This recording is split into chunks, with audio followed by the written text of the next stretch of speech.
अकबर बीरबल की कहानी। गलत आदत। एक वक्त की बात है। बादशाह अकबर किसी एक बात को लेकर बहुत परेशान रहने लगे थे। जब दरबारियों ने उनसे पूछा तो बादशाह बोले, हमारे शहजादे को अंगूठा चूसने की बुरी आदत पड़ गई है। कई कोशिश के बाद भी हम उनकी यह आदत छुड़ा नहीं पा रहे हैं। बादशाह अकबर की परेशानी सुनकर किसी दरबारी ने उन्हें एक फकीर के बारे में बताया, जिसके पास हर मर्ज का इलाज था। फिर क्या था? बादशाह ने उस फकीर को दरबार में आने का निमंत्रण दिया। जब फकीर दरबार में आया तो बादशाह अकबर ने उन्हें अपनी परेशानी के बारे में बताया। फकीर ने बादशाह की पूरी बात सुनकर परेशानी को दूर करने का वादा किया और 1 हफ्ते का समय मांगा। जब 1 हफ्ते के बाद फकीर दरबार में आया तो उन्होंने शहजादे को अंगूठा चूसने की बुरी आदत के बारे में प्यार से समझाया और उसके नुकसान भी बताए।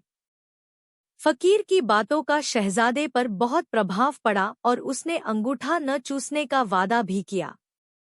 सभी दरबारियों ने यह देखा तो बादशाह से कहा, जब यह काम इतना आसान था तो फकीर ने इतना समय क्यों लिया? आखिर उसने क्यों दरबार का और आपका समय खराब किया? बादशाह दरबारियों की बातों में आ गए और उन्होंने फकीर को दंड देने की ठान ली।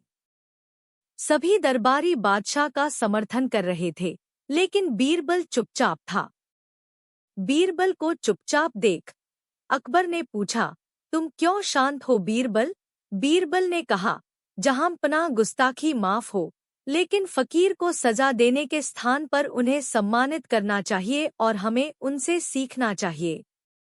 तब बादशाह ने गुस्से में कहा, तुम हमारे फैसले के खिलाफ जा रहे हो। आखिर तुमने ऐसा सोच भी कैसे लिया? जवाब दो।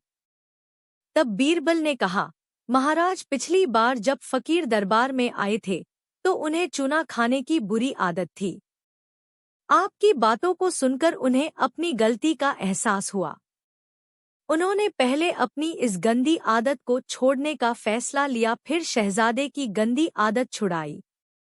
बीरबल की बात सुनकर दरबारियों और बादशाह अकबर को अपनी गलती का एहसास हुआ और सभी ने फकीर से क्षमा मांगकर उसे सम्मानित किया। कहानी से सीख। हमें दूसरों को सुधारने के पहले खुद सुधरना चाहिए, इसके बाद ही दूसरों को ज्ञान देना चाहिए।